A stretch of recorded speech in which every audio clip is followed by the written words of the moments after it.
Hello friends, this is video number 3 in the ServiceNow UIB series.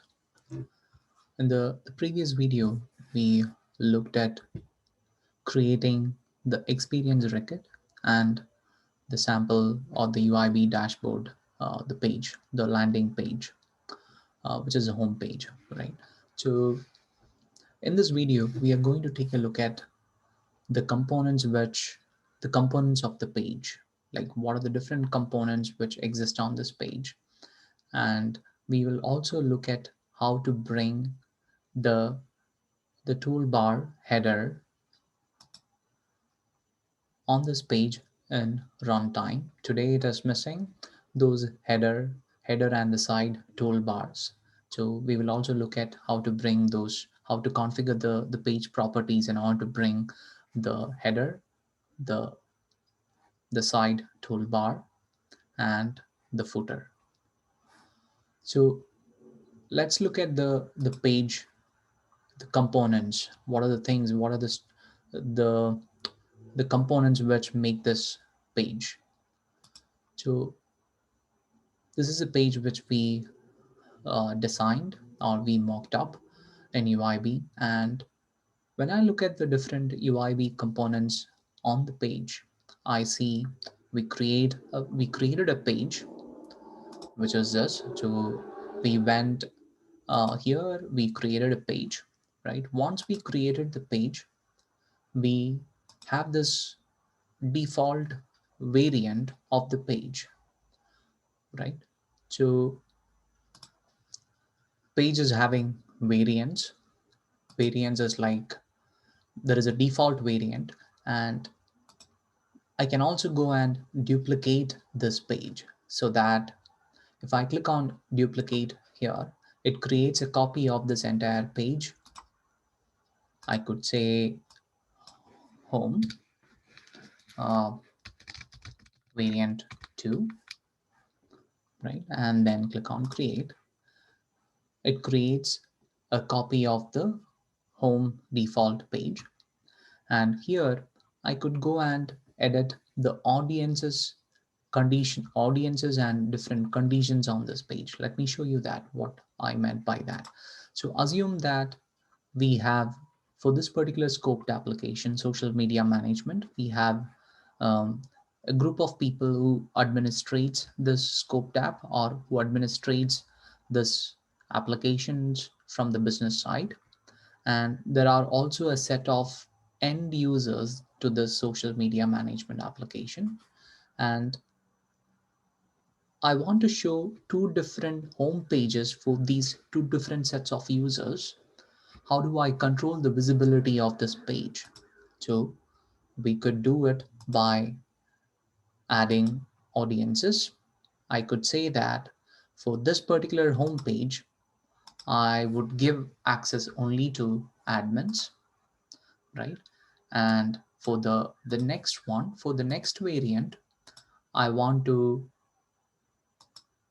give access only to the certain set of users. We need to add audience record, which needs to be configured. Let me show you that. So I can go and create audiences. We'll come to all this. We will look at this creation of audience records, putting conditions on the page, everything in a different video. But today in this video, I'm not going to go through that. I'm going to mainly cover the different components which make this page and the page properties. So let's close this. So that's what the variant is, the page variant. And page is having its own properties. So what I meant by that is when a page loads, there are certain properties of this page which also gets configured. So here on the right hand side, you see the different um,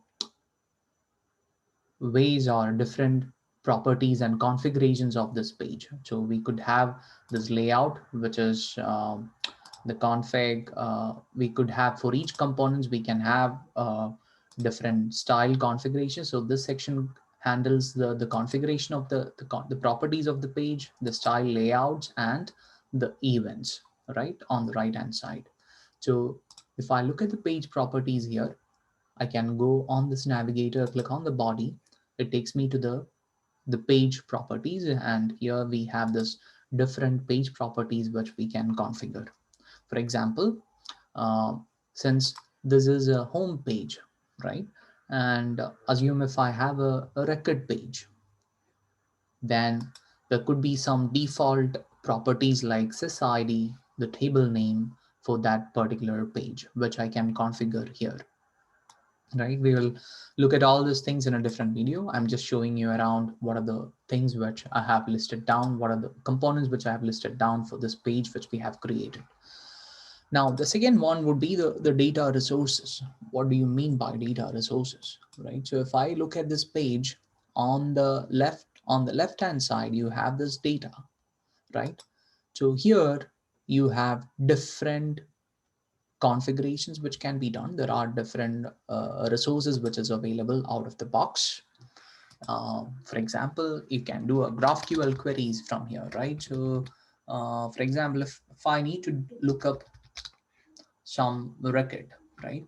I can do it from all these the server lookups configurations here, right? Lookup record, lookup records, lookup user, and even if I want to do a query against a particular record, you have this glide form which can do a query against a record based on the sys and the other things. All these are different properties which we will talk about in a different video, but this forms the data resources section.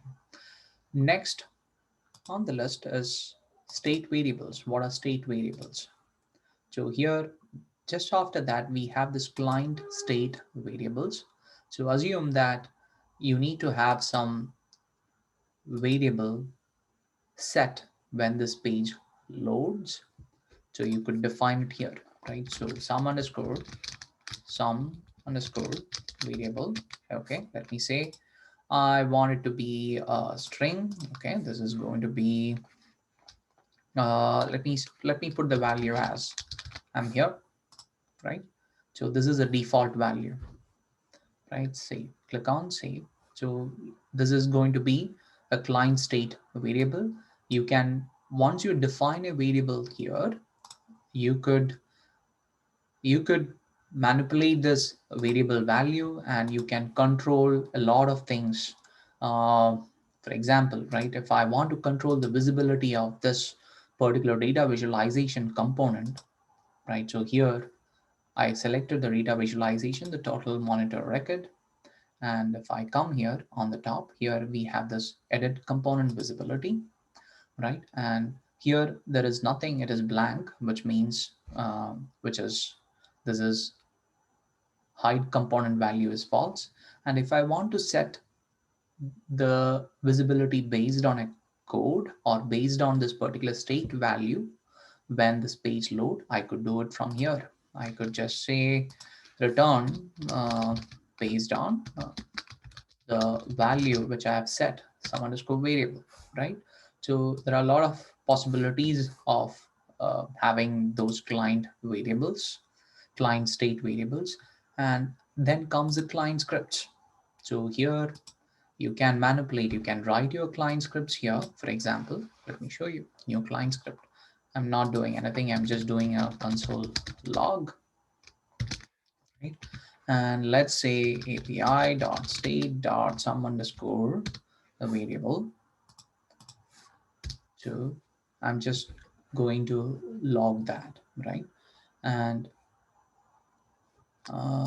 just say logging the state variables,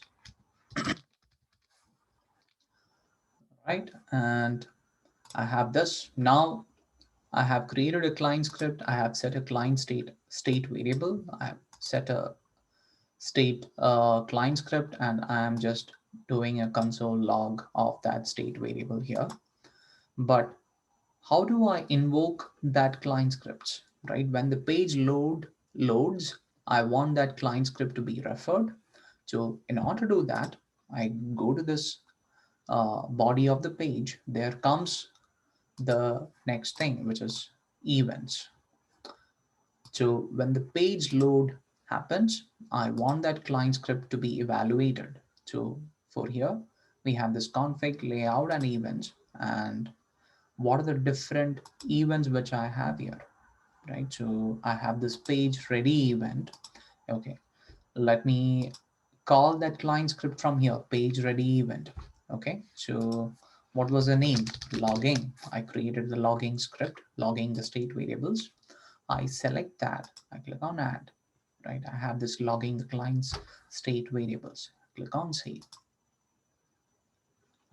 So those are the events on the page. For each component is having its own configurations, its own layout styles, its own events, right? For example, here for this data visualization component, it is having this visualization clicked event, right? So everything is having its own events, right? So this may be a little different. This is a list component. List component is having a lot of other events. We can control this event clicks or these events with if I want to manipulate something, then I could write some client scripts, and based on the row clicked event or data fetch fail, view all clicked, everything, I can control things, right? I can control the redirection to the different page or showing something, capturing something. I can do all this stuff from here.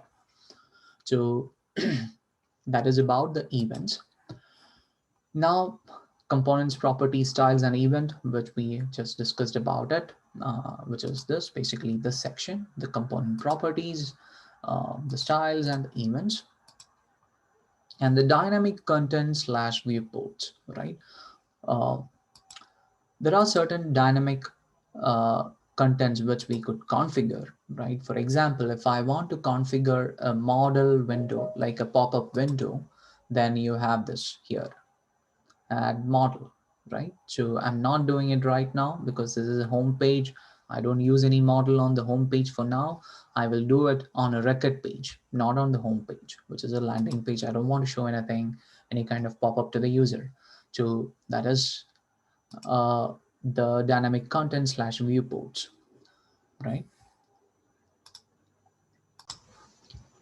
So now coming to the other, the app shell, what an app shell is, right? So when we look at our experience record, yesterday in the previous video, I've mentioned that we are creating the workspace experience, and we are going to utilize a workspace app shell, and there is also a portal app shell as well. So what is an app shell? So uh, what I understand is app shell is something which gives a consistent experience to the user. When you are using a workspace app shell, you get a consistent user experience like this on to the users. And if you are using a portal app shell, it gives a different experience, portal experience uh, to the users, right? So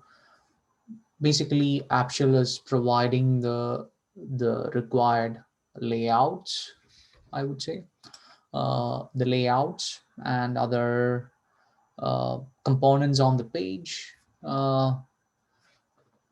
with in the runtime. This is a runtime, right? So this is a design and this is a runtime. So these app shells gives a kind of experience, the portal experience and the workspace experience in runtime. And one of the other crux of this page is something called as a macroponent. So each of the page or the variants we create uh, in UIB, there is a component called as macroponent, which is going to be the crux of this page. So how do you go into this, the macroponent or the SysUX macroponent record from a pages? You highlight the variant, you go to the menu, and you go to the developer, and you go to the open page definition. You click on open page definition, and it will redirect you to the macroponent record. So this record basically consists of everything what is there on the page, like the layout, the composition, the components which we have used, and it will also have the client scripts, the routes, the parent screens, the child screens, everything, the events, the dispatched events, the handled events, uh, how it is mapped. See this, we created that client script, we mapped that client script to a page ready event. You can see it here, right? So you could see everything on the sysux macroponent record. So when you go to the runtime on this page, well, did I make any change? No. Let's do a runtime. So here, let's go back to the inspect. Yep. Let's open up the developer window of this, right? So here I have this developer console. So if I come here, let's take a look at this console here. Let me bring it back to the right side. Okay, console. Let's check reload.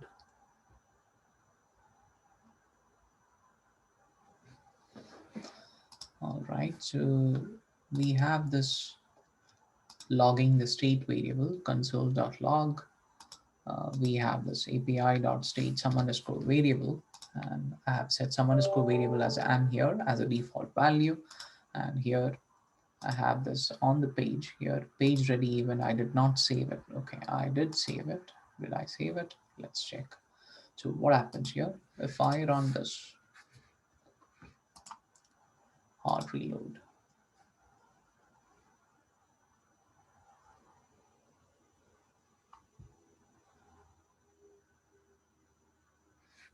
okay, let me take a look what is happening here.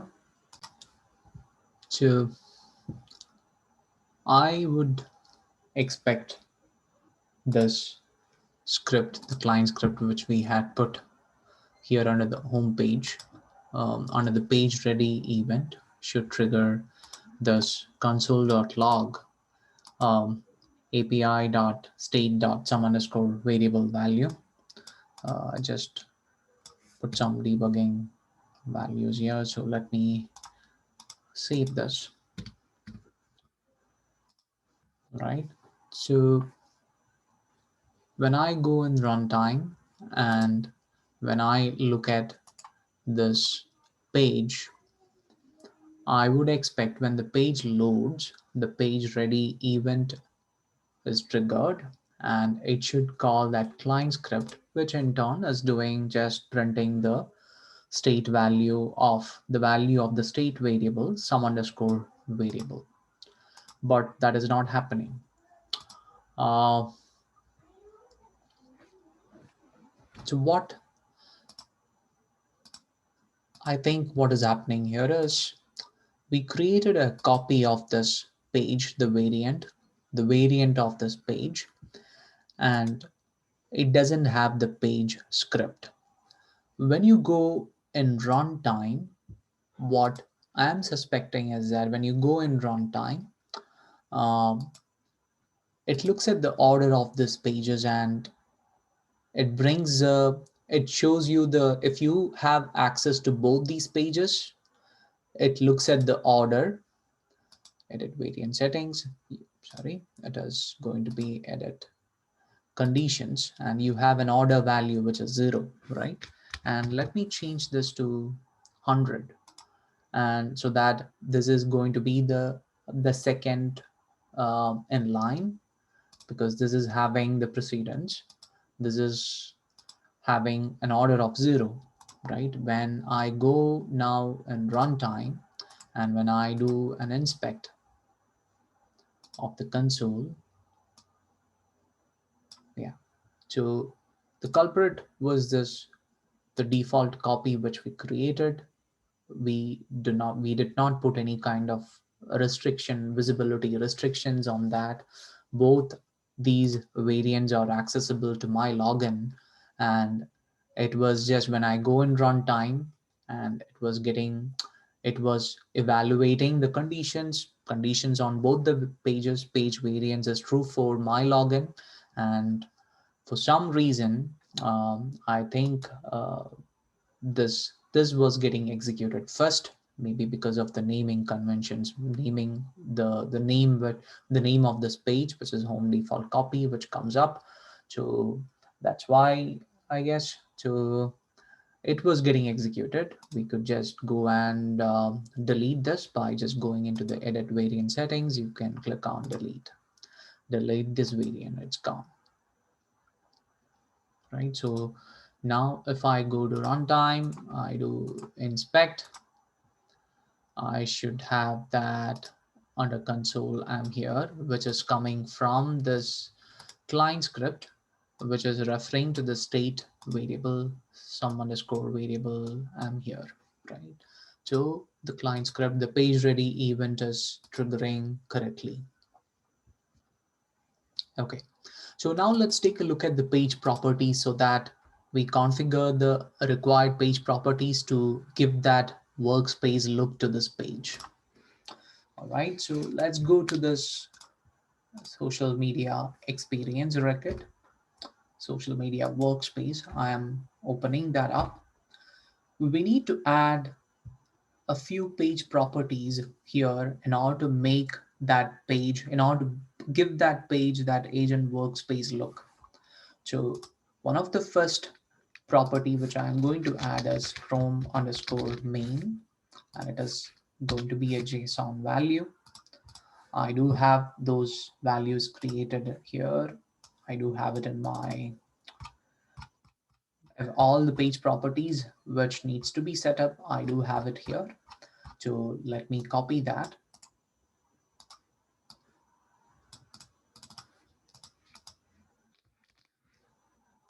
All right. And Chrome main, I do not know exactly right now what that property is doing, but the rest of the properties, like the next one, which is called the Chrome header, I know what that does. The Chrome header, let me come here, you put Chrome underscore header, it is going to be a JSON, and I'm doing this, right? So here, if we look closely at this, there is references here. This basically gives the agent workspace header on this page. It is going to configure this section on the page. Right now we have these notifications, and when you add that Chrome underscore header property to the experience record, it would give you that user profile or user settings option, and it also should give you this the search bar here. If the search bar doesn't show up, it could be possibly that I'm not, we have to do some more steps to configure the search. So let's go ahead and add these properties onto the experience record. I am adding Chrome header. Now the next one would be the Chrome tab. The Chrome tab is basically, I'll show you what uh, how it looks like when we add uh, all these properties. Chrome tab, uh, what it basically gives us an option here. There is a tab section which comes up here, and you should also see a plus sign, where when you click on plus sign, it should give you an ability to create a monitor record, and it should say new monitor. And here I'm saying this is a table, and this is going to be society -1, which is new, and it should also check whether can create is true against this table, right? So we have a ACL condition, which also checks whether I have the whether my login satisfies create condition, ACL condition, right? So let me do submit. Now, the next thing would be the Chrome toolbar. The Chrome toolbar property, what it gives. What it gives, let me check. Okay, so this gives you the left hand side navigation here. On this side it should give you that home and the list page, the list navigation, home navigation and the list navigation. So if I look at this closely, the route is home because when I click on that, it is taking me to this home page. The path is home, right? So that's what I have mentioned here. It is going to be home. Okay, it is going to be the top one, and the next one is going to be a list page, which I've still haven't configured the list page for this social media workspace record. I just have only one page created, which is called the home page. So let's save it. Chrome header, Chrome main, Chrome tab, Chrome toolbar. So we have all the properties configured. Let's save this. Now if I go and if I come and do a refresh here, let me do a refresh. Voila. So here you have this toolbar. This is the tab. And okay, so here the search, the global search hasn't shown up yet. So we have this user settings menu. We have the settings option, configure workspace, edit page, log out, and you have this doesn't work yet because I have to configure a few things. Add new monitor, that shows up. The list page also won't work because I don't have a list page. When I click on home, it routes to the home page. So this is now giving us some sort of workspace look, right? That's what I wanted to show you guys in this video, right? Configure the page properties and a few more things about the components of this page. I hope you guys have learned something from this video. And if I have said something incorrectly, please correct me. Please put the comments. Thank you for watching. Be safe, guys.